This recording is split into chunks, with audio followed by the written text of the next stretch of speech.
오늘 함께 말씀 보겠습니다. 오늘 함께 보실 말씀은 창세기 44장 32절로 33절입니다. 창세기 44장 32절로 33절입니다. 우리 한 목소리로 함께 읽겠습니다. 시작. 주의 종이 내 아버지에게 아이를 담보하기를 내가 이를 아버지께로 데리고 돌아오지 아니하면 영영이 아버지께 죄짐을 지리이다 하였사오니 이제 주의 종으로 이 아이를 대신하여 머물러 있어 내 주의 종이 되게 하시고 그 아이는 그의 형제들과 함께 올려 보내소서. 아멘. 오늘은 담보라는 제목으로 함께 말씀을 나누려고 합니다. 우리는 구원받은 백성입니다. 구원은 의인이 받는 것이 아니라 죄인이 받는 것입니다. 그래서 예수님을 믿기 전에 우리의 신분은 죄인이었습니다. 구원의 공식은 이것입니다. 죄의 왕인 사탄의 종으로, 사탄의 노예로 있던 우리를 분리하는 작업인과 동시에 그 분리되어 하나님, 즉 예수 그리스도의 백성으로 연합되는 과정을 우리는 구원이라고 하고, 그 구원을 통해 우리의 신분이 종의 노예에서 하나님의 자녀로,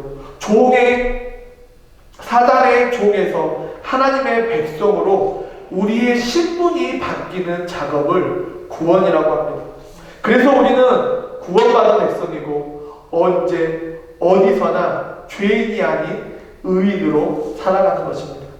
이런 뜻 성경은 죄인과 의인, 선과 악, 죽음과 영생에 대해서 기록합니다. 그리고 오늘 우리가 보고 있는 이 창세기 44장은 성경이 말하고 있는 죄와 악, 선과 악, 그리고 죽음과 영생에 대해서 잘 설명하고 있는 장 중에 하나입니다. 그리고 가장 중요한 것, 오늘 말씀을 통해 유다의 고백을 통해, 그 고백을 통해 신약에 오실 예수 그리스도를 증표하고 나타내고 있다는 사실입니다. 여러분이 알고 있는 야곱의 가정은 어떻습니까? 세상에 그 콩가루 같은 집안이 바로 야곱입니다. 야곱은 누구죠? 야곱은 사기꾼입니다. 야곱은 거짓말을 밥 먹듯이 합니다. 그리고 야곱의 형들은 누구를 팔았죠? 요셉을 죽이려고 했지만 형들의 만류에 의해서 노예로 팔아버렸습니다.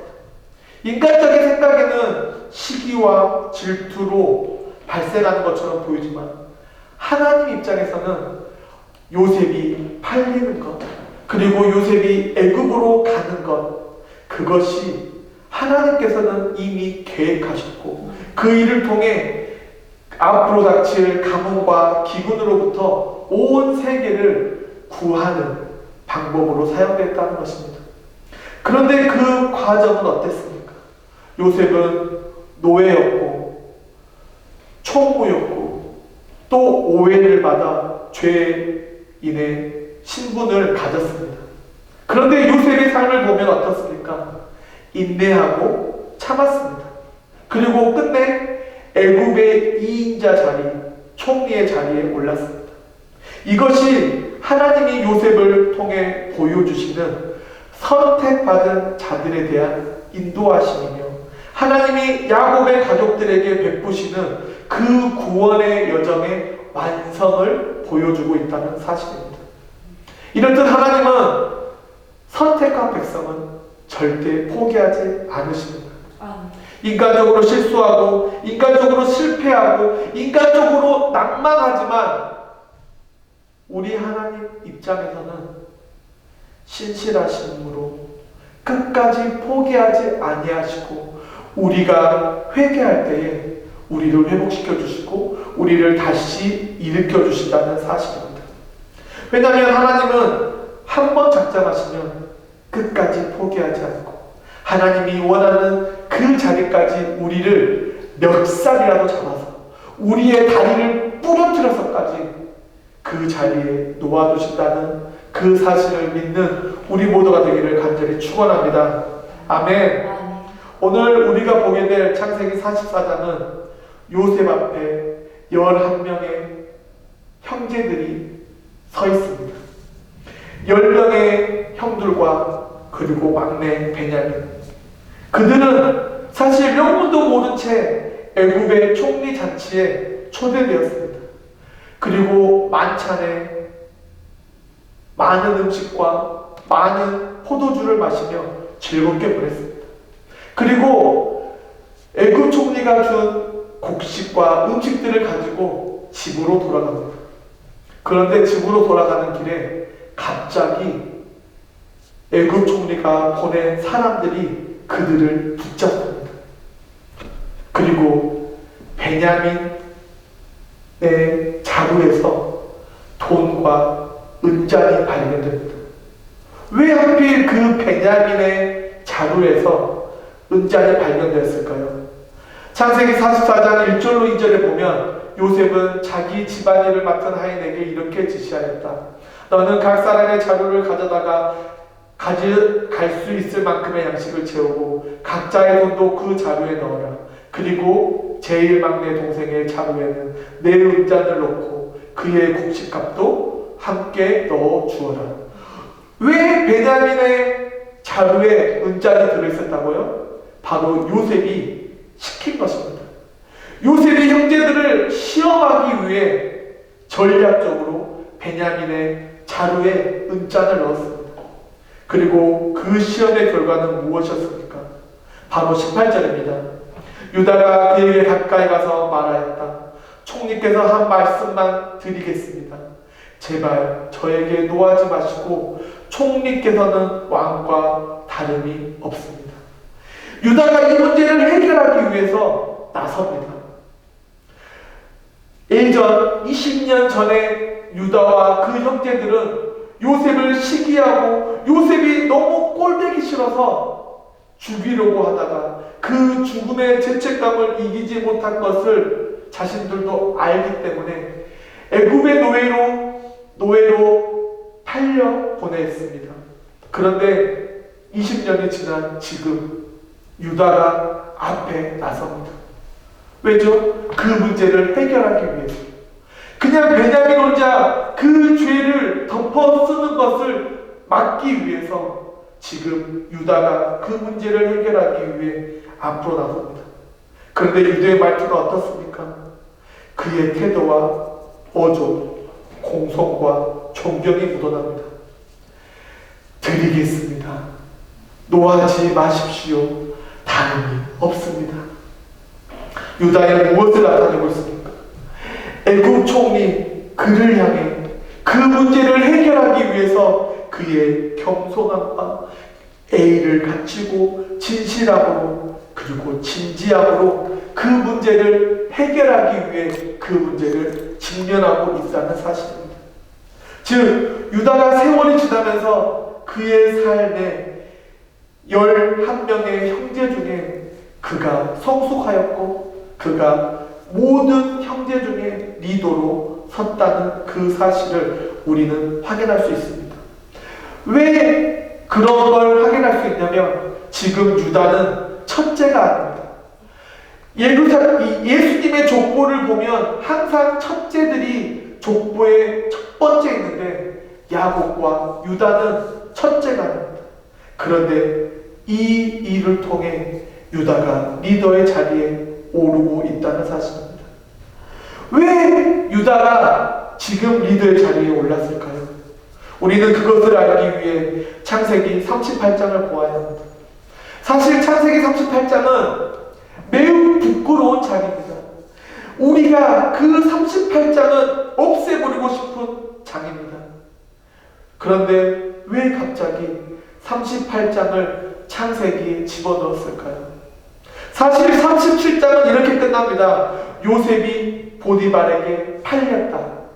그리고 39장은 보디발이 요셉을 노예로 샀다. 그러면 38장이 내용상, 흐름상 삭제되어도 아무런 문제가 없습니다. 그런데 왜 굳이 38장을 창세기에 살인했을까요? 이 38장을 통해 유다가 변화된 계기가 무엇인지, 그리고 그 형제들의 삶이 어떤 모습으로 변하게 되었는지, 그리고 그들의 삶에 심경적으로 어떤 변화가 있었는지 확인하기 위해서입니다. 유다는 이 38장의 이 일을 겪기 전에는 아마 억울한 삶을 살았을 것입니다. 유다와 9명의 형제들은 오직 요셉만을 사랑하고 오직 요셉만을 아끼고 오직 요셉에게 모든 사랑을 주는 야곱을 보며 나도 사랑받고 싶다. 나도 인정받고 싶다. 나도 아버지가 지어주는 채색 옷을 입고 싶다. 분노하고 원망했을 것입니다. 그래서 요셉을 팔았을 것입니다. 그런데 야곱은 어떻게 됐습니까?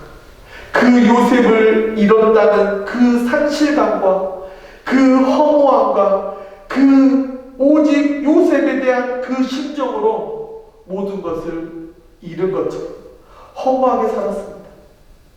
그 모습을 본 10명의 형제들은 야곱을 원망하고 분노했습니다. 왜냐하면 그 모든 일을 힘겨워하는 야곱을 보았기 때문입니다. 그리고 가장 중요한 사건이 일어납니다. 야곱의 딸 디나가 세겜 땅에 가서 강간을 당한 후에 야곱에게 찾아옵니다. 그런데 야곱은 분노하거나 그들을 위해서 전쟁을 일으킬 생각은 하지 않고 그랬구나. 그리고 그 복수한 시몬과 레이를 향해서 냉랭하게 대합니다. 요셉으로 인해서 모든 것을 포기한 것과 같은 야곱을 보며 유다는 끝내 집에 나와 거실이라는 곳에 머뭅니다. 그리고 이제 드디어 38장의 이야기가 시작됩니다. 거실이라는 곳에 머물던 유다는 가나안 사람 수아라는 여인과 결혼합니다. 그리고 3명의 아들을 낳습니다. 엘, 오난, 셀라. 첫째인 엘이 다말이라는 여자와 결혼합니다. 그런데 하나님 보시기에 악을 행한 엘이 죽임을 당합니다. 그럼 유다의 관습을 따라 둘째인 오난이 형수와 결혼하고 형수와 동침합니다. 그런데 오난 역시 이 아이가 자신의 아이가 아닐 거라는 사실을 알기 때문에 하나님 앞에 악을 행하고 죽임을 당합니다. 그리고 유다는 다말을 친정으로 보냅니다. 왜냐하면 혹시 막내 셀라 역시 이 일로 인해 죽임을 당할까 두려워 다말을 친정으로 보냅니다. 그리고 그 친정으로 보낸 후에 유다의 아내 수아가 죽는 일이 발생합니다. 그 순간 유다의 인생에 상실과 허무가 찾아왔을 것입니다. 그리고 그 이후에 어떻게 되죠? 다말이 창녀로 변장하여 그 시아버지와 관계를 맺고 아이를 낳게 됩니다. 이 모든 일을 겪었던 유다는 그제서야 야곱을 인정하기 시작합니다. 그제서야 자신도 아내를 잃었고 자신도 아이를 잃었고 자신도 그 근친 상관을 통해 자신 역시 야곱을 이해하기 시작하며 유다의 삶의 기준이 바뀌는 경험을 합니다. 우리는 이 창세기 38장을 드러내기 싫어합니다. 그런데 하나님은 왜 창세기 38장을 통해 유다의 삶을 보여줬고 그 인간다운 그 나약함과 그 인간의 죄성을 보여줬을까요? 우리 삶에 발생하는 그 고난과 그 고통이 때로는 우리 삶을 무너뜨리지만 상실함을 경험을 통해 결국은 그 상실과 무너진 경험을 통해 그것을 이겨내면 우리가 성숙으로 인도되고 우리가 믿고 의지할 것이 하나님밖에 없다는 사실에 다다를 수 있다는 사실입니다. 그러기에 우리가 아무리 말로 위로를 하고 아무리 우리가 따뜻한 손길을 내더라도 아픔을 아는 사람만이 아픈 사람을 위로할 수 있고 자식을 잃어본 사람만이 자식을 잃은 사람의 아픔을 이해할 수 있고 힘든 일을 겪어본 사람만이 힘든 사람의 마음을 알기 때문입니다. 그래서 44장에 유다가 같은 아픔을 가진 야곱의 입장에서 이야기하고 대변하고 애굽의 총리 앞에 겸손하고 담대하고 진지하게 말할 수 있는 용기가 생긴 것입니다. 그래서 잠언 29장 8절에 거만한 사람은 성읍을 시끄럽게 하지만 지혜로운 사람은 분노를 가라앉힌다. 무슨 말입니까? 한마디 말에 의해서 상황과 환경을 바꿀 수 있다는 것입니다. 그만큼 말투와 태도가 중요합니다. 그래서 우리는 말투와 태도를 마음의 옷이라고 부릅니다. 그래서 말투와 태도가 중요합니다. 창세기 44장 18절을 보면 유다의 태도가 놀랍게 변했다는 사실을 우리는 확인할 수 있습니다. 왜 44장 18절처럼 이렇게 변했다고요?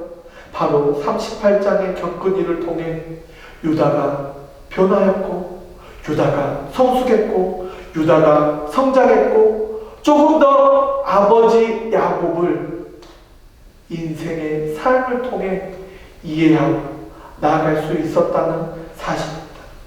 창세기 44장 19절로 20절을 보면 총리 앞에 유다가 변론합니다. 이전에는 베냐민을 데려올 수 없었지만 이번에 베냐민을 데려올 수 있었던 이유를 차분하고 조용하고 청중하게 애굽 총리에게 말합니다. 그리고 베냐민에 대해 이렇게 얘기합니다. 아버지 야곱이 절대 놓지 못할 아들, 보낼 수 없는 아들이라고 말합니다. 그 이유는 아버지가 베냐민을 놓는 순간 죽을 수 있기 때문이라고 말합니다. 무슨 말입니까? 요셉을 잃은 야곱의 마음이 이제 베냐민으로 그 자리를 옮겼고 베냐민을 사랑하고 더 편애하고 있다는 사실을 야곱에게 애굽 총리에게 말하고 있다는 사실입니다. 요셉이 생각하기에도 라헬의 자녀 요셉과 베냐민을 절대로 놓지 않았을 거라 믿었습니다. 하지만 요셉이 그 형들을 시험하려고 했던 그 이유는 그 형들이 변했는지 그 형들이 어떻게 삶을 대하는지에 대해서 알아보려고 했던 것입니다. 자신이 모든 것을 용서하고 구원할 수 있는지 그런 테스트에 유다가 강함없이 말합니다. 아버지 야곱이 베냐민을 얼마나 사랑하고 우리는 어떻게 달라졌는지 말합니다. 왜냐하면 요셉을 잃은 야곱이 창세기 37장 34절로 35절에 자기 옷을 찢고 허리에 굵은 삼배를 두르고 오랫동안 아들의 죽음을 슬퍼하였다. 그의 모든 자녀들이 그를 위로하였으나 아무 소용이 없었다. 그는 내가 슬퍼하다가 저 세상에 있는 내 아들에게 가겠다 하고 계속 아들의 죽음을 슬퍼하며 울었다. 어떤 누구도 요셉을 잃은 야곱의 마음을 위로할 수 없었습니다. 야곱의 슬픔을, 야곱의 아픔을, 야곱의 고통을 회복할 수 없었습니다. 그래서 그 고통을 회복할 수 있는 방법은 오직 베냐민이었습니다. 그런데 만약에 야곱에게 베냐민마저 뺏어가면 야곱은 더 큰 상실과 고통을 경험할 것이라고, 그러니 베냐민을 보내달라고, 내가 베냐민 대신하여 죄의 벌을 받고 종이 되겠다고 말한 것입니다. 아버지에게 자신의 목숨과 생명을 걸고 베냐민을 지킬 것이라고 말했다는 그 간청을 애굽 총리에게 말합니다. 그런데 그 태도가 어떤 불평도, 어떤 불만도, 어떤 짜증도 없는 말투와 태도로 애굽 총리에게 강구합니다. 이 강구에는 무슨 의미가 담겨 있습니까? 자신들도 이제 변화되었다는 것입니다. 이제 자신들도 20년 전 요셉을 시기하거나 질투하던 자신이 아닌 이제 자신들도 베냐민이라는 동생을 소중히 여기고 아끼고 사랑한다는 것입니다. 그 이유는 창세기 44장 27절로 31절에 기록합니다. 그때 아버지께서 이렇게 말씀하셨습니다. 너희도 알겠지만 내 아내 라헬은 나에게 두 아들만 낳아주었다. 그런데 하나는 나를 떠났으니 맹수에게 찢겨 죽은 것이 틀림없다. 그때 이후로 내가 아직 그를 보지 못했는데 너희가 이 아이마저 내게서 뺏어가려고 하는구나. 만일 그에게 무슨 일이 일어나게 되면 너희는 백발이 된 나를 슬픔 가운데서 무덤으로 내려보내는 장대를 될 것이다. 아버지의 생명이 이 아이에게 달려있는데 우리가 아버지에게 돌아갈 때 만일 이 아이가 우리와 같이 가지 않으면 아이가 없는 것을 보고 아버지가 죽게 될 것입니다. 이렇게 되면 백발의 아버지를 우리가 죽이는 셈이 됩니다. 무슨 말입니까? 즉 베냐민과 야곱의 생명이 연결되어 있다는 것입니다. 야곱이 죽을 수밖에 없는 그 심정으로 갈 수밖에 없다는 것입니다. 그러니 베냐민을 살려달라는 것입니다. 베냐민이 이곳에서 죽으면 야곱도 그곳에서 죽는다는 것입니다. 이것은 무엇과 같습니까? 바로 예수님이 십자가의 죽음을 보고 있는 하나님과 같다는 것입니다. 우리의 구원과 관련되어 있다는 것입니다. 아버지 하나님과 아들 예수 그리스도가 하나의 생명줄로 묶여 있다. 지금 유다가 애굽 총리에게 하는 고백, 보통의 고백이 아닙니다. 굳이 하지 않아도 되는 고백. 아버지의 생명과 베냐민의 생명이 하나라는 사실. 이것이 우리가 지금 받고 누리고 있는 구원의 논리입니다.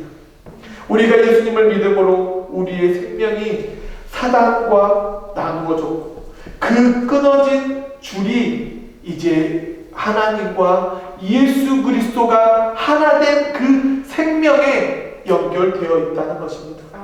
그런데 아담의 범죄로 인해 하나님과 연결된 생명에 끊어진 그 줄을 하나님의 결단으로 연결시켰는데 그 연결의 방법이 어떤 무엇으로도 할 수 없어서 자신의 하나밖에 없는 죄 없는 아들 예수 그리스도를 인간의 모습으로 이 땅에 보내시고 인간의 모습으로 우리를 위해서 십자가에 죽게 하시고 부활하게 만드신 사건, 그 사건을 통해 우리를 구원에 이르게 하셨다는 것입니다. 이 모습을 야곱과 베냐민 사이에 있는 생명의 연결, 삶과 죽음의 연결이라고 유다의 고백이며 애굽 총리에게 보내는 간절한 간청입니다. 제가 여러분께 묻겠습니다. 여러분 구원 받으셨습니까? 구원 받으셨습니까? 매 순간 점검하시기 바랍니다. 우리는 구원 받았습니다. 무엇을 통해서요? 첫 번째, 우리의 생명이 예수님의 십자가에서 흘리신 물과 피로 연결되어 있다는 것입니다. 물과 피는 우리의 생명에 꼭 필요한 것입니다. 우리는 그것에 연결되어 있습니다.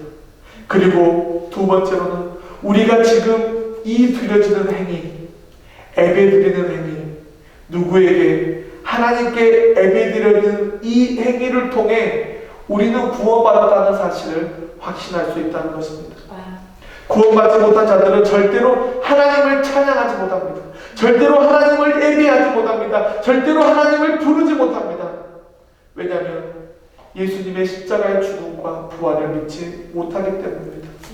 그리고 가장 중요한 건 우리는 천국을 바라보지만 구원받지 못한 자들은 천국을 바라보지 못합니다. 여러분 지금 죽으면 천국 갈 수 있습니까? 천국 갈 수 있습니까? 아멘. 그것을 믿고 확신 안에서 천국을 소망하며 그 구원 안에 살아가는 우리 모두가 되기를 간절히 바랍니다. 우리는 구원받았기에 영생을 얻습니다. 그럼 그 영생은 무엇입니까? 요한복음 17장 3절에 영원한 생명은 한 분밖에 없는 참된 하나님이신 아버지와 그리고 아버지께서 보내신 예수 그리스도를 아는 것을 말합니다. 무엇이라고요? 예수님을 보낸 하나님과 그 보내신 예수님을 아는 것. 즉 아버지와 아들이 하나 된 연결된 생명으로 인지하는 것입니다. 그리고 그것을 믿는 우리 역시 어디로 연결되어 있죠? 아버지와 아들 예수님에 연결된 그 생명에 우리 역시 연결되어 있다는 것입니다. 심플합니다. 그런데 그것을 믿는 것이 정말 어렵습니다. 왜 어려울까요? 눈에 보이지 않기 때문입니다. 내 손에 잡을 수 없기 때문입니다.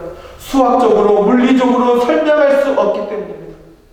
그렇다고 구원을 얻는 것은 어렵지 않습니다. 그냥 믿으면 됩니다.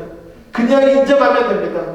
그런데 우리의 인간적인 생각이, 우리의 갖고 있는 이 지식이 그 믿는 것, 그 인정하는 것을 막고 있다는 것입니다. 그러니 심플하게 믿고 심플하게 인정하시기 바랍니다. 그러면 여러분의 인생을 누가 책임지시다고요? 바로 하나님이 책임지시고 끝까지 멱살 잡아 하나님이 원하시는 그 자리로 인도하실 것입니다. 여러분 선한 사마리아인 이야기 아시죠? 강도 만난 자의 진짜 친구는 누구입니까? 강도 만난 어느 시민이 피를 흘리며 죽어갑니다. 레위인과 제사장은 분명한 이유가 있어 그들 돌보지 못했습니다. 그런데 그곳을 지나가는 사마리아인, 어떤 누구에게 인정받지 못하고 멸시 천대받던 그 사마리아인이 응급조치를 취하고 자신의 모든 것을 들여 그를 구제합니다. 그를 돌봐줍니다. 그리고 누가복음 10장 36절, 내 생각에는 이 세 사람 중에 누가 강도 만난 사람의 이웃이 되겠느냐? 누가 이웃입니까? 우리는 알고 있습니다. 사마리아입니다. 왜죠? 사마리아인은 강도 만난 자의 이름도 모르고 직업도 모르고 나이도 모르고 그가 내 모든 것을 갚을 수 있을지 없을지 모르지만 그는 기꺼이 자신의 모든 것을 내어놓아 그를 돌보고 그를 섬겼습니다. 왜 예수님이 이렇게 질문합니까? 25절에 선생님, 내가 무엇을 해야 영원한 생명을 얻겠습니까? 그 질문에 예수님이 답하셨습니다. 너도 가서 그와 같이 실천하여라. 그대로 하라는 것입니다. 사마리아인처럼 그대로 하라는 것입니다. 어떻게요? 내 마음을 다하고 정성을 다하고 힘을 다하고 뜻을 다하여 주 너의 하나님을 사랑하라. 내 이웃을 내 몸과 같이 사랑하라. 하나님을 사랑하듯 누구를 사랑하라고요? 이웃을 사랑하라. 왜냐하면 우리는 예수님 안에서 생명과 생명으로 연결된 공동체이기 때문에 우리는 생명과 생명으로 연결된 하나님의 가족이기 때문입니다. 그렇게 서로 섬기는 것이고 필요를 채워주는 공동체로 나아가는 것입니다. 이것이 구원받은 자의 삶이며 구원을 누리는 자의 삶입니다. 그렇기에 구원은 생명과 연결되어 있고 그 생명은 반드시 희생이 따르고 책임이 따르고 있다는 사실입니다. 그것을 오늘 본문인 32절부터 34절에 우리는 볼 수 있습니다. 유다는 베냐민을 애굽 총리에게서 데려오기 위해 목숨과 같은 베냐민을 지키기 위해 총리님, 내가 베냐민을 대신해 종이 되겠습니다. 20년 전에는 듣도 보도 못한 그 말을 대신하여 내가 대신하여 손해보겠습니다. 내가 대신하여 책임지겠습니다. 내가 대신하여 책임지겠습니다. 내가 대신하여 베냐민 대신에 종이 되겠습니다. 누구를 위해서요? 야곱과 베냐민이 생명으로 연결되었기 때문에 내가 그것을 책임지고 그 둘을 만나게 하겠습니다. 그러니 내가 대신해서 종이 되고 내가 대신해서 죄를 받겠습니다. 이것이 구원입니다. 이것이 구원받은 자가 세상에 보여주어야 하는 책임이며 세상에 보여주어야 하는 섬김이며 세상에 보여주어야 하는 희생이라는 사실입니다. 사랑하는 성도 여러분, 혼자 잘 먹고 잘 살려고 혼자 이익 보려고 혼자 높아지려고 하지 마시기 바랍니다. 더불어 살아가는 것입니다. 누구를 위해서요? 하나님을 위해서, 예수님을 위해서, 믿음의 공동체와 함께 살아가는 것입니다. 왜냐하면 우리는 하나님과 예수님의 생명줄에 연결되어 있기 때문입니다. 이 세상 참 살기 어렵습니다. 오늘 창세기 44장은 우리의 구원이, 우리의 생명이 연결되어 있다고 말합니다. 그리고 예수님은 선한 사마리아인처럼 세상에 나아가 살라고 말씀하십니다. 그런데 생각해보면 우리 역시 선한 사마리아인으로 살려고 노력하는 것 같습니다. 세상에서 하루를 사는 것 얼마나 힘이 듭니까? 하루에도 수십 번씩 자존심이 무너지고 하루에도 수십 번씩 때려치고 싶고 하루에도 수십 번씩 뒤집어 엎고 싶지만 우리가 인내하고 참는 이유가 무엇입니까? 나와 생명으로 연결되어 있는 가족 때문에, 나와 생명으로 연결되어 있는 인간관계 때문에, 나와 생명으로 연결되어 있는 성도들 때문에, 그리고 먹고 사는 것 때문에 각자 자신의 나름대로의 십자가를 지고 살아갑니다. 왜냐하면 내 주변을 보면 어떤 형태로든 나와 생명줄로 연결되어 있는 가족, 친구, 성도들 때문입니다. 그리고 나의 가족, 나의 친구, 나의 성도들에게 십자가를 지고 살고 있다고 인정해 주시기 바랍니다. 의외로 많은 가족, 친구, 성도들 곁에 겉으로는 괜찮은 척, 겉으로는 안 힘든 척, 겉으로는 안 외로운 척 하며 살아가는 사람들이 많이 있다는 사실입니다. 그 연결된 생명줄로 인해 참고 인내한다는 사실입니다. 그래서 우리는 인정하며 살아가야 합니다. 우리는 오늘 유다를 통해 구원의 희망을 발견하셨을 거라 믿습니다. 유다와 9명의 형제들은 과거에 요셉을 노예로 팔았고 요셉을 죽이려고 했습니다. 그런데 유다가 자신의 자녀와 아내가 죽는 일을 겪으며 며느리와 불륜을 저질렀고 그 아픔으로 인해 성장하고 성숙했습니다. 그리고 유다는 어떻게 되었습니까? 마지막에 마태복음 1장에 예수님의 족보의 이름이 올려졌습니다. 이것이 우리에게 희망이고 우리가 전진할 수 있는 발판입니다. 우리는 인간에게 부족하고 나약하고 언제나 실수하고 잘못을 저지를 수 있습니다. 하지만 반드시 알아야 하는 것, 깨닫는 그 순간 즉시 회개하고 용서를 구하고 다시는 잘못하거나 실수하지 않고 유다처럼 생명이 연결되었다는 사실을 깨닫고 대신하여 참고 인내하는 것, 그리고 그것을 세상에 보여주는 것.